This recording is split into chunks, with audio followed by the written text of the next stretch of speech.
이 새벽에 우리에게 주신 하느님 말씀은 구약 성경 전도서 7장 15절에서 29절까지 말씀입니다. 이 말씀을 함께 봉독하겠습니다. 내 허무한 날을 사는 동안 내가 그 모든 일을 살펴보았더니 자기의 의로움에도 불구하고 멸망하는 의인이 있고 자기의 악행에도 불구하고 장수하는 악인이 있으니 지나치게 의인이 되지도 말며 지나치게 지혜자도 되지 말라. 어찌하여 스스로 패망하게 하겠느냐? 지나치게 악인이 되지도 말며 지나치게 우매한 자도 되지 말라. 어찌하여 기한 전에 죽으려고 하느냐? 너는 이것도 잡으며 저것에서도 내 손을 놓지 아니하는 것이 좋으니 하나님을 경외하는 자는 이 모든 일에서 벗어날 것임이니라. 지혜가 지혜자를 성읍 가운데 있는 10명의 권력자들보다 더 능력이 있게 하느니라. 선을 행하고 전혀 죄를 범하지 아니하는 의인은 세상에 없기 때문이로다. 또한 사람들이 하는 모든 말에 내 마음을 두지 말라. 그리하면 내 종이 너를 저주하는 것을 듣지 아니하리라. 너도 가끔 사람을 저주하였다는 것을 내 마음도 알고 있느니라. 내가 이 모든 것을 지혜로 시험하며 스스로 이르기를 내가 지혜자가 되리라 하였으나 지혜가 나를 멀리 하였도다. 이미 있는 것은 멀고 또 깊고 깊도다. 누가 능히 통달하랴. 내가 돌이켜 전심으로 지혜와 명철을 살피고 연구하여 악한 것이 얼마나 어리석은 것이요 어리석은 것이더니 얼마나 미친 것인 줄 알고자 하였더니 마음은 올무와 같고 손은 포승 같은 여인은 사망보다 더 쓰다는 사실을 내가 알아내었도다. 그러므로 하나님을 기쁘게 하는 자는 그 여인을 피하려니와 죄인은 그 여인에게 붙잡히리로다. 전도자가 이르되 보라 내가 낱낱이 살펴 그 이치를 연구하여 이것을 깨달았도다. 내 마음이 계속 찾아보았으나 아직도 찾지 못한 것이 이것이라. 1000사람 가운데서 한 사람을 내가 찾았으나 이 모든 사람들 중에서 여자는 한 사람도 찾지 못하였느니라. 내가 깨달은 것은 오직 이것이라. 곧 하나님은 사람을 정직하게 지으셨으나 사람이 많은 꾀를 낸 것이니라. 아멘. 네, 말씀과 함께하는 복된 토요일 함께하고 계십니다. 특별히 오늘도 주님의 말씀을 따라 살아가는 하루 되시기를 주님의 이름으로 축복합니다. 오늘 묵상 본문 저희 전도서 7장 15절부터 이제 29절까지 말씀 함께 보고 있는데요. 먼저 저희 전체적인 전도서 7장 주제를 알고자 합니다. 이 전체적인 전도서 7장의 주제는 인생 허무의 극복을 가능하게 하는 것과 못한 것을 제시한다라고 이제 이 주제를 볼 수가 있겠습니다. 그러니까 본 전도서 7장을 통하여 우리는 허무 극복에 있어서 어떠한 도움을 받을 수 있는지에 대해 알아볼 수 있으리라 믿습니다. 먼저 이제 15절부터 18절까지 말씀을 함께 보겠습니다. 전도자는 자신이 보는 세상을 말해주면서 우리에게 양극단을 경계하라고 말하는데요. 이 그가 보는 세상은 15절에 이르기를 의인이지만 망하는 사람이 있다라는 것과 반대로 악인이지만 잘 사는 사람이 있다라는 이 양극단의 세상이 등장합니다. 우리의 현 시대에도 적용할 수 있는 말임에 부정할 수 없겠지요. 이러한 규칙이 깨진 듯한 세상을 전도자는 자주 우리에게 이 직면시킵니다. 이렇게 전도자가 우리에게 이 직면을 시키려는 이유가 무엇이겠습니까? 세상이 정의와 공의를 무시하니까 우리도 인생의 정의와 공의를 무시하라는 뜻일까요? 아니죠. 그렇지 않을 것입니다. 바로 자기 확신을 언제든지 내려놓으라는 것이죠. 그래서 우리가 양극단을 지향해야 하는 것입니다. 왜냐하면 극단은 바로 자기 확신의 오류이기 때문이죠. 그래서 전도자는 이 양극단에 대해서 설명하는데요. 16절과 17절의 말씀에서 등장하거든요. 함께 읽도록 하겠습니다. 지나치게 의인이 되지도 말며 지나치게 지혜자도 되지 말라. 어찌하여 스스로 패망하게 하겠느냐? 지나치게 악인이 되지도 말며 지나치게 우매한 자도 되지 말라. 어찌하여 기한 전에 죽으려고 하느냐? 아멘. 네, 16절에 지나친 의인과 지나친 지혜자가 그가 말하는 먼저의 한쪽 극단이고요. 다른 극단은 17절에 지나친 악인 그리고 지나친 우매자로 등장합니다. 여러분, 극단은 서로 통하게 되어 있습니다. 우리가 세상 말로 하면은 끼리끼리 만난다라는 또 표현을 하지 않습니까? 그러나 이제 전도자는 이 양극단을 지금 경계하라는 것입니다. 그러면서도 이 양극단에 속하지도 않는 모호한 이 회색지대, 가운데의 회색지대를 머물라라는 처세를 또 이제 전도자는 얘기하고 있지 않는데요. 이 전도자가 이렇게 양극단을 제시하는 이유가 무엇이겠습니까? 아까 언급해드렸던 것처럼 자기 확신을 내려놓고 또 하나님 경외를 실천하라라는 이 사실을 말하기 위함이지요. 하나님을 경외하는 사람은 이 자기 확신에 갇히지 않습니다. 내가 잘났으니까 내가 생각하는 대로 행동하지 않는다는 것이죠.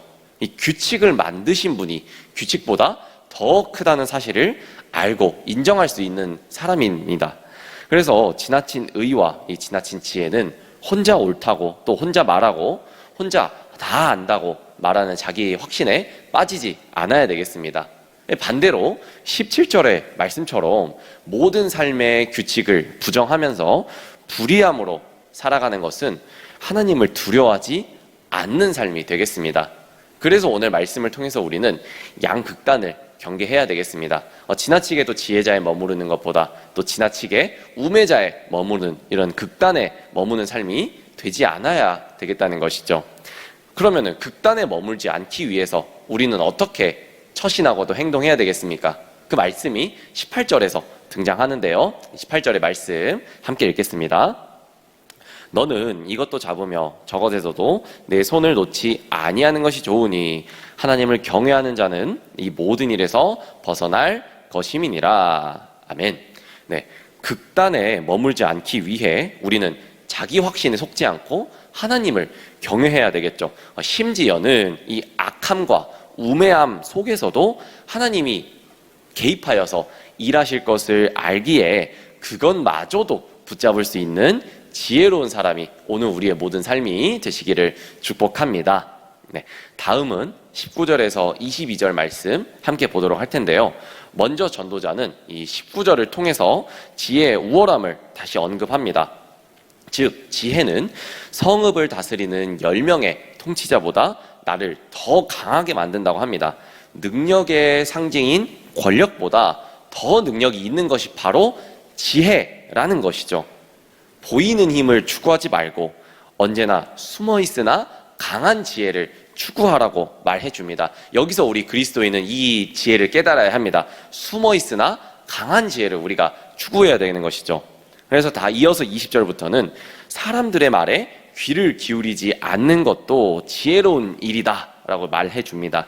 다른 사람의 비판의 말에 지나치게 신경을 쓰고 또 마음을 쓰다 보면은 차라리 안 들었으면 좋겠다라는 생각이 들게 되죠. 저희가 사람인지라 세상을 살다 보면은 나를 또 안 좋게 얘기하는 말들이 또 오고 가면서 들릴 경우가 있는데요. 우리 그리스도인이라면은 참 우리가 잘 들어야 할 때가 있고 또 듣지 말아야 할 때가 있는 법인데요.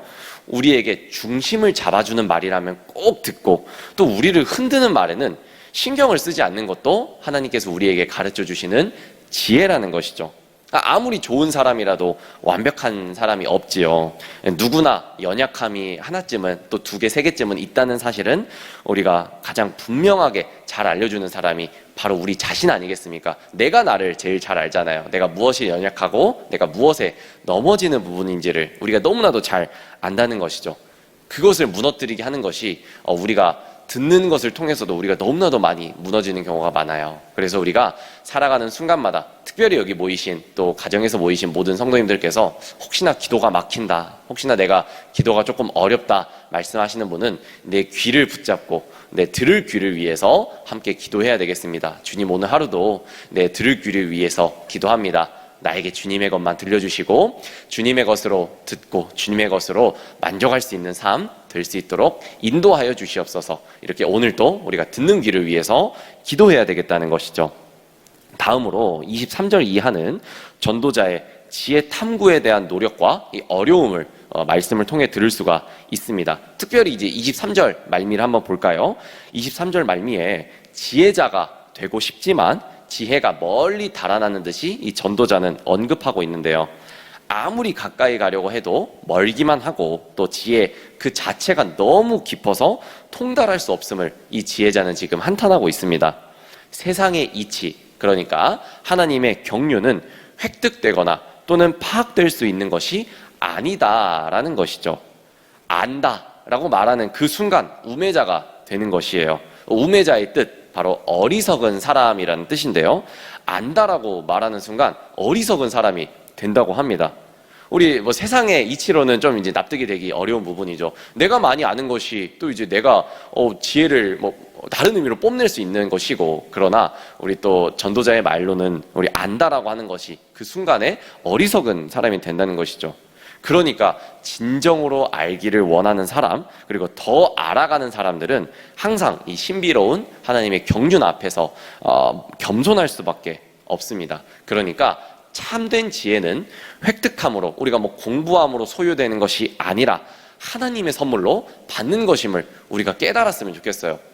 또는 이제 이렇게 묵상하시는 분이 있죠. 내가 골방에 들어가서, 아니면 내가 산속에 들어가서 계속해서 이제 하나님의 이름을 되뇌이더니 어느 순간 이제 그 지혜를 얻는 그 경지에 다다랐다. 물론 이제 하나님께서 이렇게 허락해 주실 수도 있지만, 나의 노력, 나의 정말 무릎 꿇음, 그리고 나의 일만 시간의 법칙을 통해서 하나님이 지혜를 깨치는 것보다는 하나님이 우리에게 선물로 주신다는 사실을 우리가 꼭 깨닫는 이 새벽이 되었으면 좋겠습니다.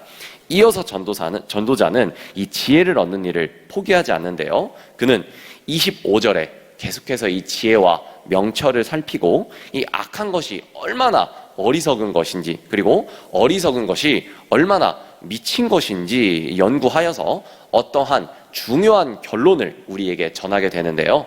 그 결론이 26절부터 등장합니다. 우리가 한 절씩 살펴보도록 하겠습니다.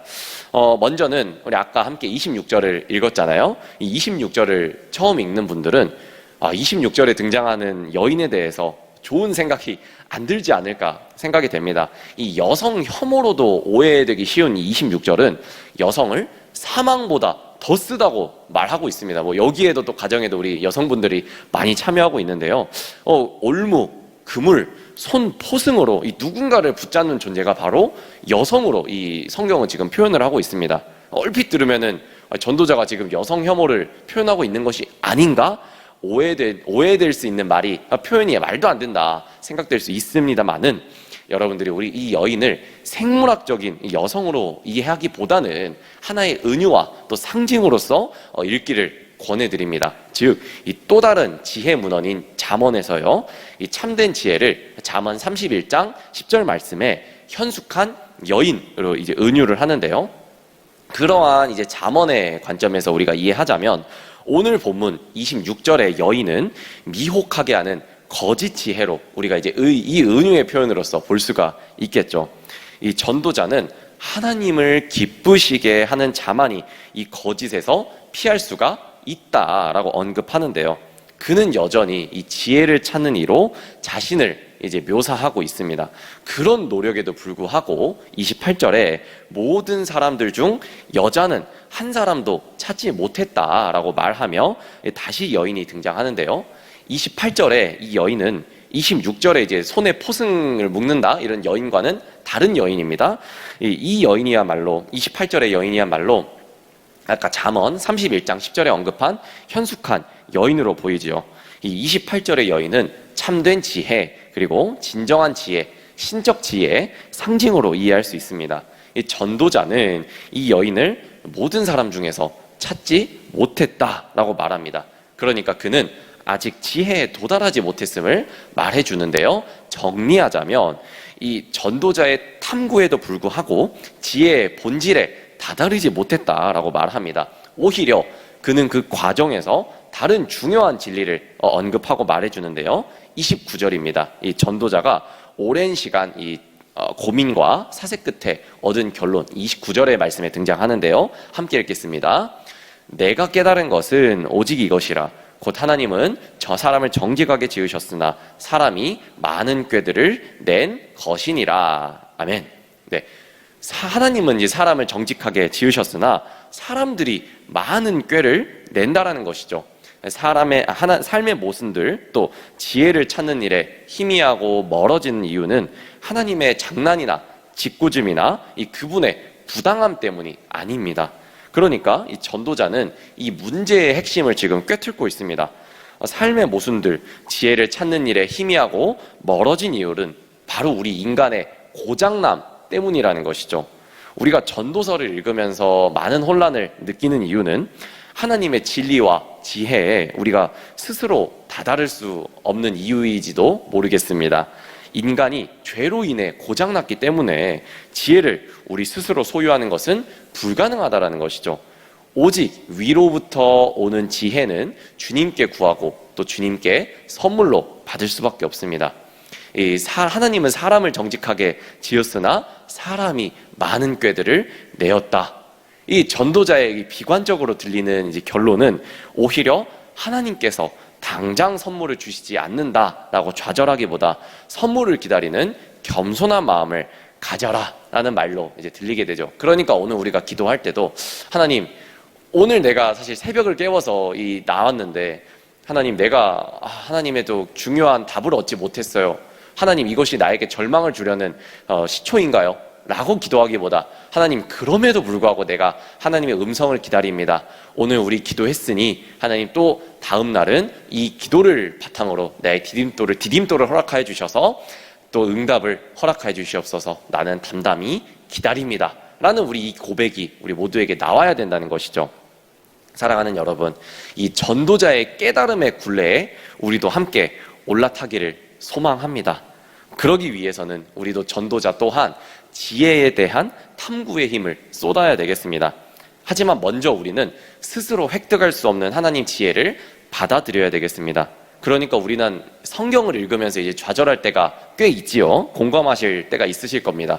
하나님, 내가 지혜를 얻고자 성경을 읽는데 이해가 되지 않고 답답합니다. 그 이유는 성경이 어려워서 우리의 지식이 부족해서가 아닙니다. 그렇다기보다 하나님의 지혜 앞에서 우리는 이 티끌보다도 부족할 수가 있는 것이죠. 중요한 것은 우리가 읽고 배우는 이 성경의 모든 것들이 하나도 땅에 떨어지지 않고 우리 마음에 차곡차곡 채워지고 있다는 것, 그리고 성경의 한 방에 방대한 지혜의 분량이 머릿속에 들여오기보다 조용히 또 촉촉하게 우리 마음에 스며들 것입니다. 사랑하는 여러분, 지혜는 오늘 우리가 공부해서 얻는 것이 아닌 하나님의 선물입니다. 오늘 하루 또 평생을 하나님께 기도로서 그리고 감사함으로 나아가면서 지혜의 선물이 우리 삶에 가득하기를 소망합니다. 함께 기도하겠습니다. 하나님, 삶의 모순과 이치를 다 알 수 없는 우리의 무지함을 고백합니다. 오직 지혜의 영과 계시의 영을 통해 선물로 주시는 하나님의 지혜를 구합니다. 우리의 죄로 인해 고장난 이성과 지성을 오늘도 은혜로 고쳐 주시옵소서. 참된 지혜 속에 하루를 살아가게 우리를 인도하여 주시옵소서. 우리는 너무나도 부족합니다. 그래서 주님의 지혜를 구합니다. 하나님, 그 지혜를 우리가 다 알 수 없지만 하나님, 그 맛만 우리에게 보여주시더라도 우리에게 정말로 큰 이익이 되고 주님을 더 알아갈 수 있는 복된 디딤돌이 됨을 우리는 고백합니다. 하나님, 이 새벽에 나를 내려놓사오니 하나님의 지혜로 나를 이끌어가 주시는 이 새벽 될 수 있도록 주님이여 인도하여 주시옵소서. 살아계신 예수님 이름으로 감사히 기도드렸습니다. 아멘.